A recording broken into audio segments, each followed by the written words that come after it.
Yo, my people, what's up? It's your boy Michael Lara in the building, and I'm live on Afrobeats Unruly with Saraki on AUK Radio. Bless up, bless up. Live. We're here. It's Afrobeats Unruly with your boy Saraki. We're here, Thanks for tuning in. Thanks for being, here to support us each and every Saturday. You know what I mean? Listen, because of you guys, just like I always say, because of you guys, we come here each and every Saturday happy, ready to, lash out, and let you know what I'm going. I can't lie. Today we have a special, artist, guest in the building. He goes by the name Marco Lowrey. Yeah, he's a Ghanaian artist. Marco Lowrey. How you doing, brother? I'm good, God's grace, you know what I'm saying? I did here. You did here? Yeah. Listen, Afrobeats Unruly, man. Tell me, who is Marco Lowrey? Yeah, I mean, Marco Lowrey is like, a London boy, also repping, Ghana. That's like the motherland for me. I've been in the game for like about, more than 10 years, what I'm saying? Just been like proper active, for the last, 3 to 5 years, what I'm saying? And yeah, like I've been like before I used to like I would say I'm a pretty like versatile artist. So like I've done like grime, I've done like hip hop, R&B, all that sort of stuff, but obviously right now I'm into like the whole Afrobeats thing. Like it's always been in me to kind of like do the Afrobeats thing because I grew up on high life, grew up on the African sounds, you know what I'm saying? Yeah. So yeah, that's where I'm at right now, and we're trying to push this thing to the world. African music to the world. Yeah. Ghana music to the world. To the Viasi. So tell me, what made you do grime? You said you did grime. Yeah, like what made you go grimy? Why? You know what? Yeah, I'll probably say that was like my angry phase, because like obviously if you listen to grime, innit, like I had one song called "You Don't Even Know Me," innit, like bro, like those were like the teenage years and everything. You know what I mean? But I kind of grew out of that, and obviously like shout out to all the like, the grime MCs and stuff like that who paved the way. You know what I mean? Like I was just trying to like find like my sound within the music. Like I've been blessed enough to rap. I've also got like like I can sing as well. So it's just like I just thought like let me just like focus more on the singing because I've got the voice. So why not? And just kind of like combine everything together. Right now I'm kind of like in the Afrofusion space. So I've kind of like combined a whole load of genres into, even added an element of R&B as well into my music as well, because I grew up on R&B. So tell me, Afrobeat and Afrofusion, which one do you go for? For me personally, I'll say Afrofusion. Like why? Can you explain that? Because Afrofusion basically is like kind of like a whole load of like sub genres, like coming into one. Because from like once again talking from a personal level, I would say something like high life is a genre on its own. But I kind of sing high life too. I grew up on high life. Shout out to the legends of the game, Pablo, Dr. K. Jesse, and all these people. All of them, I listened to all of these people when I was a young boy in London. It's crazy, But it's kind of like for me personally, I'm infusing like all those sounds together. And that's where like I would kind of like call the genre that I do right now Afrofusion, because I had like a whole load of elements. All right, I get you. So tell us about your upbringing.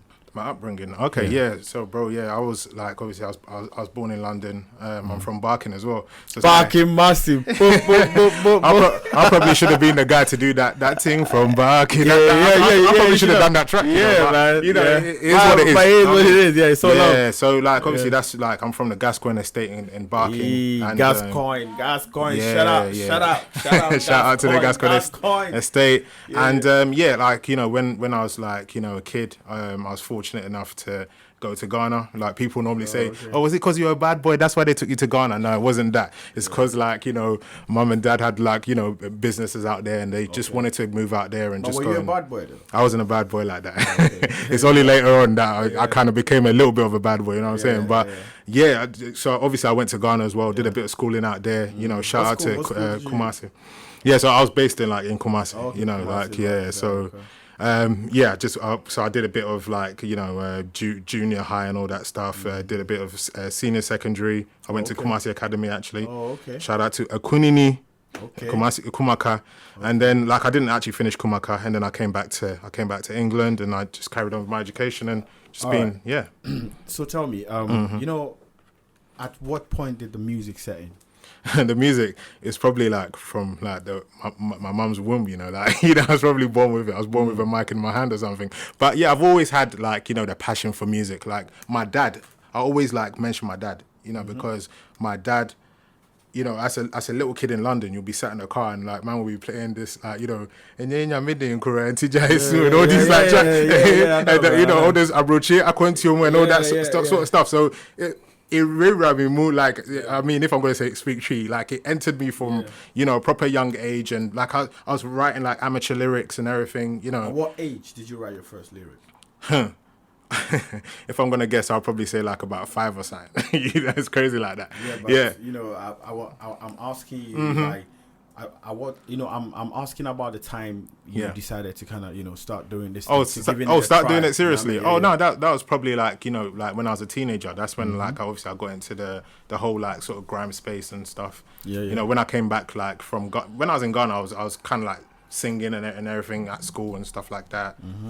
So it was when I was a teenager, really. Yeah. So were you? Would you say that the whole junior high school or senior high school entertainment really helped you?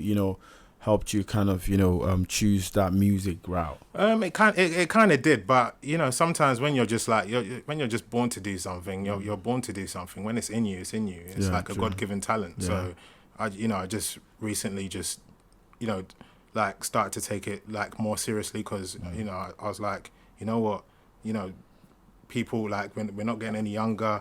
At the end of the day, you've got to use your God-given talent. Exactly. And, like here I am with When did you start like taking this on a different level? You know how it is. We grow up. We know that when we're in school, it's just a passion, kind of. You understand? Then it gets to a place where you feel like now I have to push myself harder. To be amongst the stars or whatever. I'll probably say since probably like 2019 or something. So probably like that's probably about 4 years ago now. Yeah, that's when like I was like, you know what, I need to take this stuff seriously. And in honesty, I like obviously suffered a tragedy in the family as well, and that kind of like woke me up. What was that? Yeah, my mum unfortunately passed on. Oh, sorry, my brother. And it kind of woke me up, like to say that what, life is short, man. Like it is. You got to live out your dreams and passions and stuff. You know what I mean? And like it kind of woke me up, and I was like, what, I'm gonna go for this. You know what I mean? And at the end of the day, if it succeeds, like cool. It's good, if it doesn't succeed, like at least you've tried. Yeah. You gave it your best effort. Yeah. That's what that's. Yeah, that's so. What was the first song you released when All right, so in 2020, which like obviously as we can all remember, that year is when like COVID kind of took over and stuff like that. Man. Yeah, so I released one song called Money Motivation. It's not the one that we just heard actually, but it was kind of like the hip hop R&B sort of like version. And obviously the one that we just heard like play was Money Motivation 2.0, which was kind of like the Afro beats version. So like I did that in 2020. Gained like proper like reviews, like people were feeling it and everything. But unfortunately, due to COVID and stuff like that, obviously we're all locked down. And, everybody, the music I couldn't really like resonate proper. Or promote it properly like the way I wanted to. But obviously once like things kind of like calmed down and everything, I proper took it to the next levels. That makes sense. So tell me, what's your direction, your musical direction? My musical direction, I like as I said, bro, I'm just, I'm just passionate about it. Some people, they feed off vibes. Some people are lyrical. Yeah. Even when you come into the lyrics, some people want you to think deeper. Yeah. And so some people talk about Africa. Some people talk about. So, what's your direction? I mean, I think me per se, it's just I always say that I kind of draw upon. Life experiences, the experiences of others, family, friends, you know, people I meet from day to day. You know, I like to, you know, communicate with people, you know, see, you know, what they're about and stuff like that. And I pick up upon those experiences, and those kind of give me inspiration to, you know, to write my music. So I write about everything. Yeah. You know, I mean, the latest song that I've got out, that's, you know, that we're gonna hear soon. I mean, it's more about, you know, like, it's more like of a commercial vibe, you know, but like I do have songs where, like, especially like the Money Motivation song, that where I'm talking about, you know, the hustle, especially like when we go back to the motherland, it's not easy out there. Let's be honest, man. And like, you know, you've got to go through a lot, you know, before you make ends meet. So I talk about everything, bro. That's what I'm about. Man, that makes sense. You know what? We're going into another tune of yours featuring Medical. It's called Tread That. Is it Tread That? Guys, man, Trida. What's the meaning? Trida. Yeah. It's Ghanaian, isn't it? Yeah, it's tree, innit? Like, it's like pull and sleep. Pull and sleep. Yeah, pull and sleep. So how can people pull and sleep? Me, I don't know, bro. Like anyhow, like you think, you know, you just take them like that. All right. I can't, like, and also you see this song, I was at the, you know, just ended Ghana party in the park. Yeah. And I saw you. I think you were the first I think maybe the first artist. I actually opened, you know. You opened that show, that festival, and I saw you perform this song, and everybody was on 10 toes. Yeah, you know. Tell me, how was that experience like? It was mad, you know. It was mad. How did you feel, man? Yeah, I feel good. Like, I've actually performed, you know, at like other places. Like I performed at one other festival in Ghana, in Ankasi Lakeside Festival, in Kumasi, like earlier this year as well. And the vibes were mad. But yeah, Ghana Part in the Park was the icing on the cake. You know, shout out to Akwaba UK. It was blessed, and like the people that you know, like the people were proper vibing, and you know, like, I brought the vibes. That's cool. So tell me, at this point, what motivates you to actually go hard? Yeah, it's just like, you know, what motivates me is just, you know, like, it's just like, you know, the just making good music, really. You know, just, you know, sitting down, you know, like kind of like coming up with, you know, great ideas. Like I've got so many ideas in my head and stuff like that. Sorry to cut you. On Trida, I realized you featured Medical and Kill Songs. And Kill Songs, yeah. These guys are, you know, top notch guys, talented guys. Yeah. Why have the two of them, like both of them, on one song?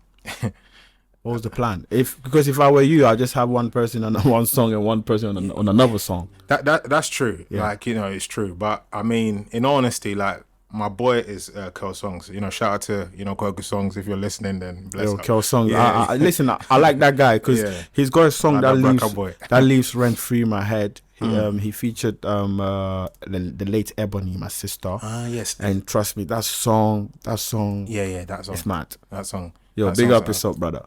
Bless up. Yeah. So like, you know, like I think I played it to Curl, and you know, Curl. This was even before, you know, I got in touch with Medical. So Curl was like, bro, I want to jump on this because like this song, like it's fire. You know what I mean? It's high life as well. So sure. It was like, I know we're similar, you know, we're kind of similar in terms of what we do and stuff. Yeah. But he was like, you know, and I was like, yo, that's my bro.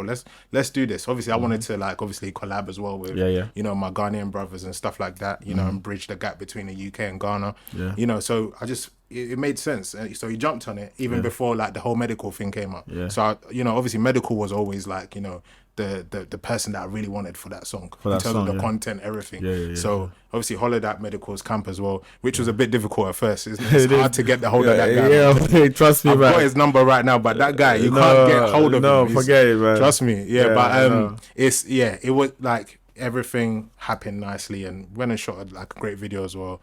You know, in March, and you know, going man, from I can't lie, I like it. And I've seen you've been nominated actually for the you know, Ghana Music Awards UK. How are you feeling actually about that nomination? Bro, I'm feeling like ecstatic. That's the word. Because I know usually when people get nominated, you know, stuff like that, they feel, you know, it's like an accomplishment. Like, you know, whatever you've been doing, you know, now some people, you know, somebody has seen the work you've put in, and you know, they've decided to nominate you for an award. Yeah. So tell me about that. It's a blessing. It's a blessing. You know, shout out to the organizers. You know, Alodia Promotions. You know, all the big mans, and you know. And just before hang on, Afrobeat Unruly, we are actually the media partners. Oh yeah, of course. To the to the Ghana Music Awards, to the Ghana Music Awards. So it's a blessing, and it shows like obviously the hard work that I've put in, you know, over like the last year, and it couldn't have also been possible without, you know, like, you know, family, you know, my fans that you know, encourage me and stuff like that. So what category were you nominated? So I was actually nominated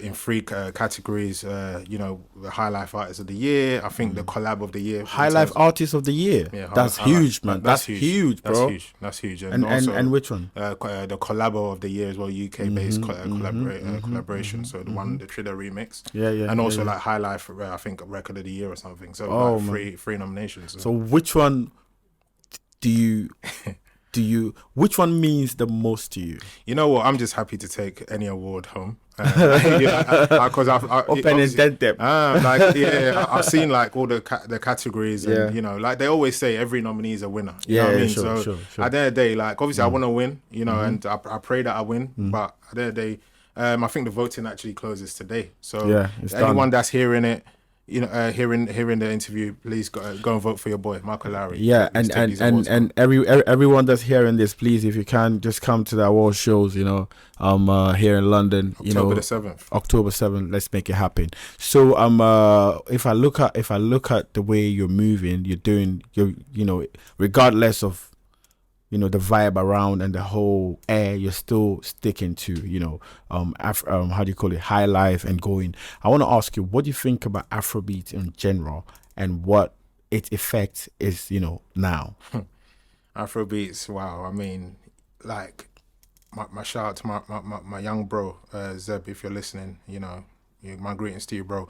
Yeah, my bro told me in 2014. I think like obviously Afrobeats was picking up, but it hadn't got to where it is right now. Yep. But he told me that, bro, in the next 5 to 10 years, Afrobeats is gonna take over the world. My brother told me that, and he was always like, bro, I know you're like in your hip hop R&B and that. He was always like, bro, you got like the proper high life sort of stuff. You need to jump on, you know, that sort of stuff. So yeah, I mean, it's just grown from strength to strength. Back in the day in the UK, you would go out to like, you go uni, you go to the raves here, and they'll play African music last. You go to the clubs and they play. They don't even music. play sometimes. Yeah, sometimes they don't even play. They only play. Sometimes you get lucky, they'll play you see what I mean too, and stuff like that. Yeah, but now Afrobeats is everything. We go to your bar, you go everywhere. It's like playing everywhere, people's cars, everything. Trust me, like.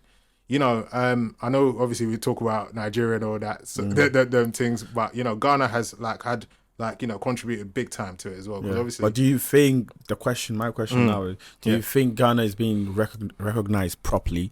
You know, as part of, you know. I think we are, because recently I was having a discussion with some people, and we're talking about I think there's like some Nigerians involved in this conversation where they were like, you know, people like Tic Tac, even though like my man's like, you know, kind of like hip life and stuff like that.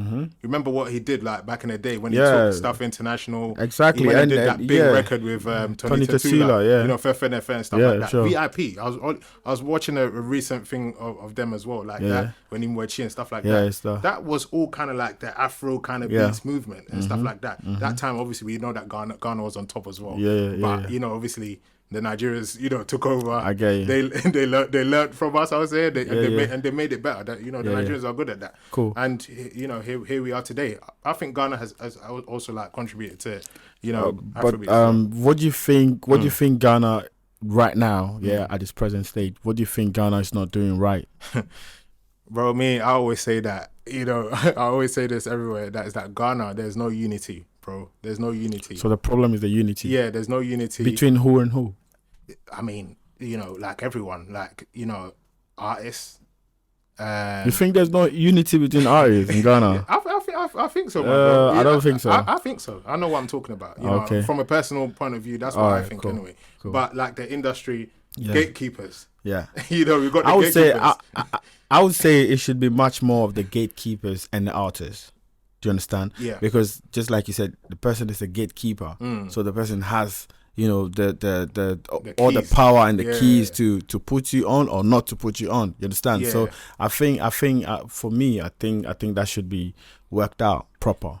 Yeah, but I just think that people should like unite properly. I mean, that's what I always say, you know, and like I feel like the, you know, upcoming musicians and, you know, all these like new artists should also be given a chance to shine. Because I think that's Nigerians are better at doing that more than Ghanaians. Nigerians will always like bring all these guys out like Zeno Lesky, Shay Vibes, and all these people. Look, they've all come through like through the big artists, like putting them on records and stuff. True. Ghana, we won't do that. We don't do you know that. what I mean, because he wants to just be the top notch all the time. So what are you telling Sarkodie now?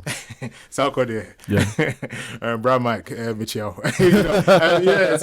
Wherever you are, Michelle. Oh, what are you telling Stonebwoy now? Stonebwoy. Oh, you know what? So I think there was something about Stonebwoy I read recently actually. Yeah, I know you got a track with him still. You know? No, he's my guy still. He's my guy still. You know, but yeah, I mean, like, you know, I think they should like just like, you know. I mean, Stonebwoy actually does like records with, you know, people. You know, he did one tune with one of my friends, one friend artist called Mishasha. Oh, okay, and stuff like that. So he's still doing stuff with people and pushing them through as well. Yeah, I think Sarkodie. But guy, I think we have to talk about Sarkodie. Yeah.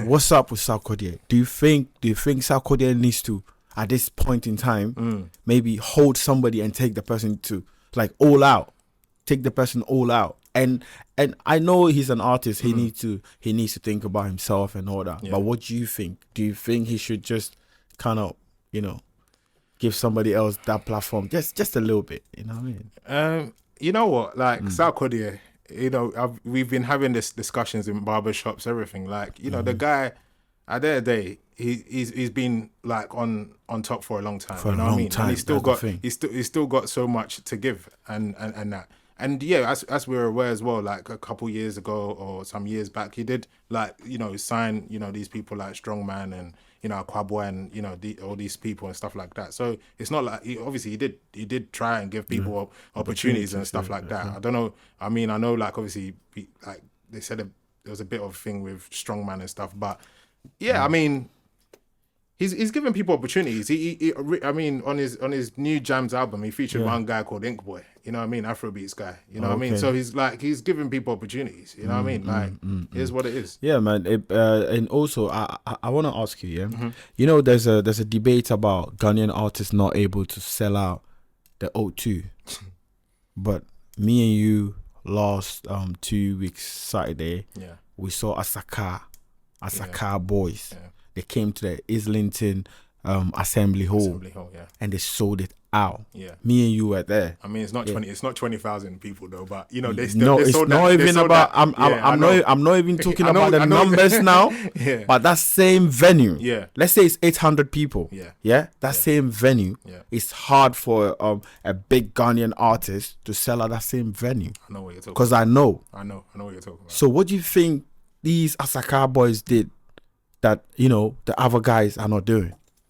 I think, you know, so they connect with their fans more. I think I saw engaging. Yeah, they engage with their fans more. With the fans. They engage with their fans more through like they've got like strong social media presence and stuff like that. Sometimes our Ghanaian artists, sometimes it feels like they're at loggerheads with their own fans. You know what I mean? They feel a bit too. So if I get you're talking about the branding. The branding is too much because at the end of the day, you know. At the end of the day, I feel like right now, we're past that stage where you have to like brand yourself for artists to know that, or for your fans to know that, this is maybe this so and so, we can't get close to you. Yeah. Now it's social media. You have to go to them basically. Yeah. Yeah, and I think the boys are really good at that. They, you know, they stay in touch, you know, like with their fans and, you know, like. They did a lot of promo actually, you know. Shout out to, you know, Papaya, their manager. Yeah. You know, like they did a lot of promo and stuff. And shout out Papaya. All of us lot also helped out as well because they approached us as well. Yeah, exactly. They did. They're humble enough to do that. Yes, exactly. So and then we all like kind of put it out there. Our friends and all that. We all came and supported. True. It was a great event. Yeah, because one thing I realized, you know, when I went to the event is that most of the fans came like they knew the artist personally. Yeah, they knew them because if I asked them, who are you here to see? They said, listen, we're here to see this person. He's my guy, you know, he feels, you know. So I feel like their social media presence is heavy. Yeah. And they engage with the fans. They engage with the fans. So are and, you... And the lyrical content as well, I guess I'll definitely say their music too, you know, it resonates with, you know, people. Obviously, you know, Joe Biden, I'm a sinner who is not a sinner, you know what I mean? Exactly. They're always criticizing him, but we're all sinners, you know. Exactly. That message, I think a lot of people resonate with that. Yeah. So, and the people like, they like the boys. The boys are really good. So They're good. Yeah. I can't lie. So I know, you know, on your song that we played, the Trader, yeah, you actually, you know, featured medical and Kel songs. Yeah. Do you have any other songs, any other collaborations? Yeah, so I mean, there's like, you know, shout out to one of my, you know, my boys, you know, UK, you know, based Ghanaian called Gio Music. He, you know, we dropped one song recently. Obviously, he featured me on there. It's called "We They Give Them." So that just dropped like, you know, last week, and yeah, you know, like big song as well. So yeah, I've you know, and I did one other song last year featuring one of my boys from Canada as well. Like, you know, so the collabos, you know, are happening, and you know, we're looking to go from strength to strength. I'd love to work with, you know, like Nigerians, like the Nigerians as well. You know, UK artists as well, because, you know, that's where I'm from. Well, when we talk about collaborations, and I mean between Ghanaians and Nigerians, do you also think it is about time Ghanaians have to approach Nigerians, like let's collabo? Yeah, we shouldn't. This is no ego issue. Like, bro, you have the numbers now. Give me a verse. Of course. Because I remember it used to be the opposite. It used to be the opposite. Because the Nigerians used to come to Ghana to feature. They would come and sleep in your couch until you give them a verse. You get what I mean? Life has changed, isn't it? Yeah. Like, you know, like Wale will come and say, real quick. Yeah, no, I remember. I remember Burna Boy had a show back in Ghana, and at the trade fair, and it was 3 people. And he was depressed because I heard him the next day on radio. He said he's not sure he's coming back to Ghana anymore. But look at him now. He knows I'm not lying. The people that looked down on him now. You get what I mean? Now, you know what I mean? Yeah, man. Never look down on anyone. Yeah, man. Vibes on vibes by my brother Marco Lowrey. My brother, tell me, what actually inspired this song? Yes, my bro. So Vibes on Vibes is, you know, it's about releasing, like, you know, relieving yourself of, like, you know, bad energy, you know, like, I mean, we've been through a lot recently. Everyone, I think, you know, obviously last couple of years, you know, there was the whole COVID crisis. Yeah. You know, like lockdown, everything. You know, people are stranded and a whole load of stuff. And I just felt like, you know, we just need something to, you know, lift people's moods and stuff. Yeah. That was the whole idea. Okay, it actually really sounds good. I like it. I really like it. Thank you. The beat, is it? I'm a piano, Afro piano. Is it Afro piano? You could say. Let me ask you, what do you think about I'm a piano though? I'm a piano. I love it. I can't lie, man. Do you think it's gonna stand the test of time? It's doing really well at the moment. You know, people love it. I love it myself, man. I'm not gonna lie. Like that, it's like music for the ancestors or something. It's just like, you know, with those like drums and stuff like that. When you hit, it just moves you.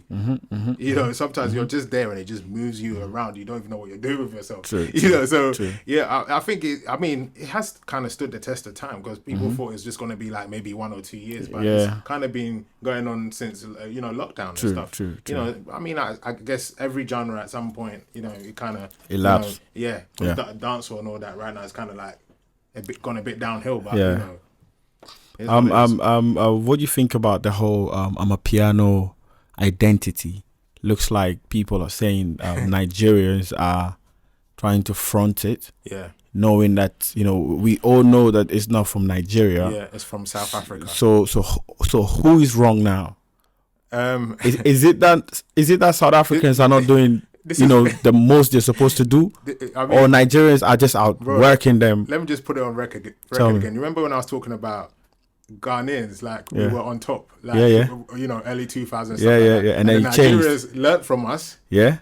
And then they kind of like recycled everything and made it good. And now like they you know, they took over. That's you could kind of say a bit something similar. I'm not trying to step on no one's toes, but it's from South Africa. Like, you know, Afro house, the Amapiano stuff. They took it And, you know, people like Asake and all these people, like, you know, they... No, Asake looks like... They piano and everything. He looks like the ambassador of Amapiano. Yeah, he looks like the ambassador of... And it's caused some kind of clashes between, like, the South African music industry and Nigerian music. But it's from South Africa. They've got to give Which, if you ask me, I would have, like, personally, I have, like, a double, you know, feeling about that. Because, listen...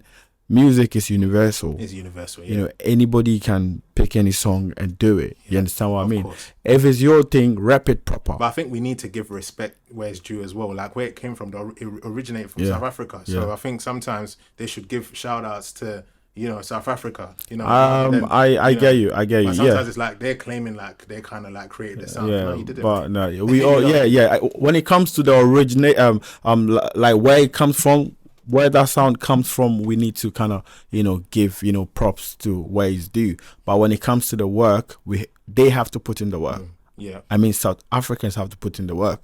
You get what I mean? Because if Nigerians are putting in the work, then it's the work that speaks. You get what I mean? Yeah. So what do you have for us? Do you have any album or any EPs or what? Yeah, I mean, I've got like I released one EP last October called Against All Odds. How many songs on that? There's like about 6 songs on there, you know, and I mean it received like, you know, once again positive reviews, and I mean that's out at the moment, but you know in the future I'm looking to kind of like work towards, you know, putting, you know, perhaps a second EP out or an album. You know, that's obviously the ultimate goal. So what makes I want to know what makes you decide if you want to put out an EP or an album? Yeah, I mean, you know, everything, like obviously I'm an independent artist, so there's only so much I can do. So obviously like an EP is shorter than an album. Yeah, it is. So, and obviously we all know that it costs quite a lot to put like an album out, or you know, like a whole set of like music together. Sure. So it all depends on all these factors and stuff like that. So obviously if my, you know, budget can, you know, suit an EP, then cool, I'll put an EP out. You know, if I can actually get an album done, then cool as well. You know, but yeah, as an independent artist, we all know it's not that easy. Obviously, you're in control of like, you know, when you want to put stuff out and whatnot. You know, that's the positive side to it. But when it comes to like obviously the budget, the budget and, you know, the marketing side of things, it's crazy. That's where we're lacking and stuff. So all right. Yeah, we need help. You know, as have you had any approaches from any major? Any labels? I mean, there's like, you know, there's been conversations. I'm kind of like, you know, working in partnership with, you know, Bentley Records in New York. You know, shout out my boss Luca Days. You know, but it's more of like a non-exclusive contract, so it's not like an exclusive thing. Like they just kind of help with like distribution, and you're not binded like that. I'm not binded like that, and they help with like distribution and like, you know, like little bits of promotion here and there. So it's not like a proper 360 deal or anything. Yeah, I get you. But they help you out. and. You know, bless up to them. But bless up. Tell me, obviously you're Ghanaian. There's this whole talk about December to remember. Ghana, December to remember. Yeah. Have you ever been? What, to Ghana? Yeah, in December. December, yeah, I have. So you have the experience. It's bro. Mad. Tell us how it goes. Ghana's like a beefer right now. That's what I'm saying. Like people don't sleep. Like, you know, you go from this club, you know, Suti here, like to East Legon Garage. You go here, like by the time you get home, like we don't sleep. You don't sleep when you're in Ghana, man. Really? Yeah, you don't sleep, and then you just like go out again. You know, it's like 24 hours. Okay, so you're just going out to go out. Yeah, that's how it is. Like Ghana right now is the place to be, but right now it's so expensive to go though, isn't it? Like it is effing expensive because I don't get it. Whoever is in Ghana, I think please get us a Ghana Airways, man. Just get us a Ghana Airways to get, you know, to give us discounts because we're going home. We're going to our country. We're not going to have fun. So, and I can choose to go home when I wish. Yeah. So why would you be charging this crazy thousands just to go home? I'm going home. Yeah. So, what do you think our people back home need to kind of take from the influx of people, or like the foreigners and the diaspora? Yeah, I mean, you know, the year of return and all that, it's actually like really helped, you know, because, you know, it's helped, it's helped build like, you know, you know, collabs and all that. Like, look at the, you know, Chance the Rapper and all these. Yes, the Black Star Line festival and that. Yeah, you know, he's done like plenty of songs with like, you know, the Kwesi Arthurs and all that and stuff like that. That's what the Year of Return has really done. Yeah, you know, it's even revived the Ghana movie industry as well. Oh, funny movie? enough, yeah, because they've been like, you know, collaborating and doing like, with Hollywood. With Hollywood and that. So it's kind of like really helping the entertainment industry, helping like the whole tourism industry in Ghana as well. Like, you know, Ghana's a great place, you know, as we know, you know what I mean? Loads of hidden gems in that yeah, country, man. Ghana, bro. I know you actually sing very good. Thanks, bro. This is the first time I'm asking anyone to sing on live air. Oh, really? Yeah? Yeah, okay, wow. And I'm asking you to do this because I know you can. Hey, wow. So, to the test right now. Yeah, whoever is listening, listen to Marco Lowrey give you a freestyle and a cappella. Let's do it. Let's go. All right, cool. All right, so I'm just going to give you guys like a little preview of my new song that's out, Vibes No Stress.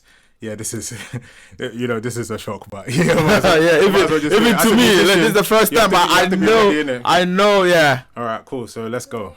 All right, cool. All right. Thank God it's Friday, 9 to 5 is done. It's time to party, yeah. Tonight I could be on one. Cause problem no the finish, I know. Better day go come tomorrow. I wanna ease my mind. Got my dancing shoes on, let's go. Sexy lady, come here, let's roll. I wanna make you mine, yeah. Party after party, vibes on vibes, hey, we no go sleep, to a radio, vibes on vibes, Hey, I can't lie, listen, you killed it, brother. Yo. This song is a hit, bro. I can't lie, man. I'm loving it, man. Thank you so much, feeling man. I appreciate that. Yeah, man. So before you go, what's your last words for us? Yeah, you know, obviously, you know, thanks to AUK for having me. Yeah, bless up. Shout out to my broski over here, Oyege. Sadiki. Yeah, that's it. The guy's a legend, you know, for Ghana. I'm telling you, a Shama and all that. You know, yeah. From so the end still. Yeah, like you know, bless up to you guys for having me here. It's been a pleasure. You know, obviously, man, bless up to all my peoples. You know, the names are plenty. You know, I can't, like, you know yourselves. God bless you all. Keep on supporting the movement as we're trying to take, you know, Ghana music to the Riase, to the next level. That's what we're doing. We're taking it to the next level. Can you please drop us your social media handles? All right. So the socials, you know, is like Marco Lowrey. Let me spell it for you: MarcoLowrey, and add official to it. You know, you'll find me everywhere on the YouTubes, the Instagrams, the Snapchats, everywhere. Let's vibe together and let's take Ghana music to the Riase. Let's take Ghana music to the Riase, and we're here. It's me, you know, your boy Sariki. You know what it is, Afrobeats Unruly. We're here. Listen, thank you for, you know, doing the listening and doing the subscribing every time. Go on social media. Go on Instagram, Afrobeats Unruly. We're there. Go on TikTok, Afrobeats Unruly. Follow auk.entertain. auk.entertain. Yes, man, we're there. Thank you so much. We're here. Before we go, you know what it is. I'm leaving you with this song from Stoneboy, my brother.